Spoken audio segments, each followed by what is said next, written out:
Operation Kagar Andhra, Odisha, Chhattisgarh, Telangana రాష్ట్రాలకు సంబంధించినటువంటి border ప్రాంతంలో గత కొద్ది నెలలుగా కూడా తీవ్రస్థాయి అలజడి చెలరేగుతోంది. మావోయిస్టు అగ్రనేతలను టార్గెట్ చేస్తూ భద్రతా బలగాలు కూంబింగ్ నిర్వహిస్తున్నాయి. ఈ నేపథ్యంలో పెద్ద ఎత్తున భారీ అంటే క్షేత్రస్థాయిలో ఉన్నటువంటి పెద్ద నాయకులు, మావోయిస్ట్ పార్టీకి సంబంధించినటువంటి పెద్ద నాయకులను టార్గెట్ చేస్తూ ఈ కగారు నిర్వహిస్తోంది.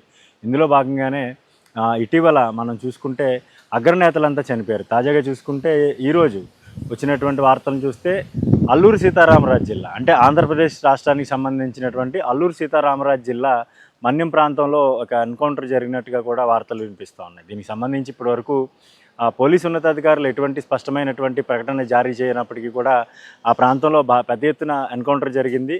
గ్రేహౌండ్స్ బలగాలు ఆ ప్రాంతంలో మోహరించిన తర్వాత అక్కడికి వెళ్తున్నటువంటి మావోయిస్ట్ అగ్రనేతలు ముగ్గురు, అరుణ, గాజర్ల రవి, వీళ్ళిద్దరూ కూడా కేంద్ర కమిటీతో పాటు రీజనల్ కమిటీలో కీలకమైన సభ్యులుగా ఉన్నారు. వీళ్ళిద్దరినీ కూడా భద్రతా బలగాలు అంతమొందించినట్టుగా కూడా వార్తలు వినిపిస్తూ ఉన్నాయి. అయితే మారేడుమిల్లి, రంపచోడవరం ప్రాంతానికి సంబంధించి ఉన్నటువంటి అటవీ ప్రాంతంలో వీళ్ళు వెళ్తున్నట్టు ముందస్తు సమాచారం తెలుసుకున్నటువంటి భద్రతా బలగాలు ఏవైతే ఏపీ గ్రేహౌండ్స్ బలగాలు ఉన్నాయి, గ్రేహౌండ్స్ బలగాలు వెళ్తుండగా వాళ్ళు తారసపడతాం, ఎదురు కాల్పులు జరిగినట్టుగా కూడా చెప్తా ఉన్నారు. ఈ కాల్పుల్లో ముగ్గురు మావోయిస్టు నేతలు చనిపోయారు. అయితే వీరిలో గాజర్ల రవి మీద 40 లక్షల రివార్డు ఇప్పటికే ఇటు ఆంధ్రప్రదేశ్ ప్రభుత్వం, ఛత్తీస్గఢ్ ప్రభుత్వం ప్రకటించిన పరిస్థితి మనం చూస్తూ ఉన్నాం. మరోవైపు అరుణ ఎవరైతే చలపతి ఉన్నారో అగ్రనేత, చలపతి మావోయిస్ట్ అగ్రనేత, గత జనవరిలో ఆయన ఎన్కౌంటర్లో చనిపోయారు. ఛత్తీస్గఢ్ ఆంధ్ర సరిహద్దుల్లో ఎన్కౌంటర్ జరిగింది. ఈ ఎన్కౌంటర్లో ఆయన చనిపోయారు.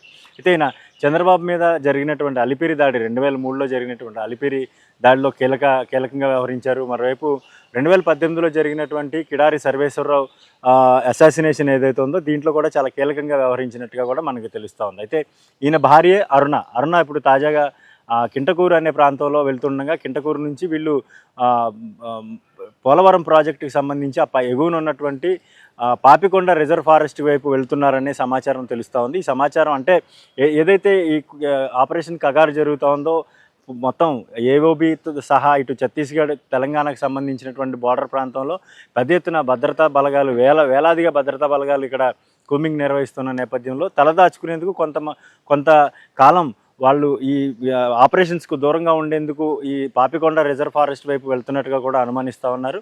ఈ నేపథ్యంలోనే ఈ ముగ్గురుతో పాటు మరికొంతమంది మావోయిస్టులు కూడా ఉన్నట్టుగా కూడా తెలుస్తోంది. అయితే ఇప్పటి వరకు జరిగినటువంటి ఎన్కౌంటర్లో ముగ్గురు మృతి చెందారని చెప్తా ఉన్నారు. మరికొంత ఈ మృతుల సంఖ్య పెరిగే అవకాశం ఉందని కూడా చెప్తా ఉన్నారు. విశాఖ జిల్లా పెందుర్తికి చెందినటువంటి ఈమె అరుణ చాలా కీలకంగా వ్యవహరించారు. 47 సంవత్సరాల వయసులో కూడా ఆమె చాలా యాక్టివ్గా ఉంటూ మావోయిస్టు కార్యకలాపాలని చాలా క్షేత్రస్థాయిలో ఆమె తీసుకువెళ్లేందుకు కూడా ప్రయత్నిస్తున్నారు. మరోవైపు గాజర్ల రవి కూడా అదే స్థాయిలో, ఆయన పైన కూడా పెద్ద ఎత్తున రివార్డు ఉంది. ఆయన కూడా చాలా కీలకంగా వ్యవహరిస్తూ అనేక కేసుల్లో కూడా ఉన్నారు. అయితే తూర్పు మన్యం ప్రాంతంలో చూసుకుంటే ఇటువంటి మావోయిస్టు కదలికలు చాలా తక్కువగా ఉంటాయని చెప్పాలి. ఎందుకంటే ఆంధ్ర, ఛత్తీస్గఢ్, ఒరిస్సా బోర్డర్కి పరిమితమైనటువంటివి దాదాపుగా బోర్డర్ దాటి చాలా అత్యంత కీలకమైనటువంటి ప్రాంతంలోకి వీళ్ళు ప్రవేశించారు. అంటే మారేడుమిల్లి, రంపచోడవరం చూసుకుంటే నిత్యం అవి పర్యాటకులతో కిటకిటలాడుతూ ఉంటాయి. అక్కడ నిత్యం వేలాదిగా పర్యాటకులు విచ్చేస్తూ ఉంటారు. సీజన్ అన్ సీజన్ అని లేకుండా కూడా ప్రస్తుతం అక్కడ వేలాదిగా పర్యాటకులు విచ్చేస్తుంటారు. ఇటువంటి ప్రాంతాల్లో వాళ్ళ కదలికలు ఉన్నాయనేది కొంత ఆందోళన కలిగించే అంశం. అయితే వీళ్ళు షెల్టర్ జోన్గా ఎంచుకుని ఈ ప్రాంతానికి వచ్చి ఉంటారని కూడా భద్రతా బలగాలు భావిస్తున్న పరిస్థితి కనిపిస్తూ ఉంది. అయితే ఈ ఎన్కౌంటర్ జరిగిన నేపథ్యంలో కింటకూరు ప్రాంతంలో హైలైట్ ప్రకటించారు. కింటకూరు నుంచి ఎగువకు వెళ్తే ఇక్కడ పాపికొండ రిజర్వ్ ఫారెస్ట్కి చేరుకునే అవకాశం ఉంటుంది.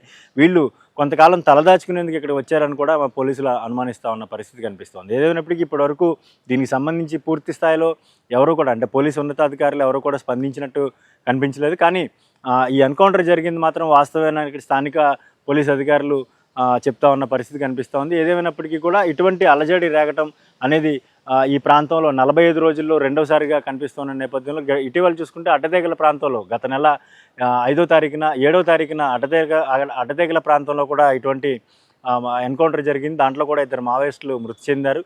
వాళ్ళు కూడా కీలకమైన సభ్యులుగా ఉన్నారు.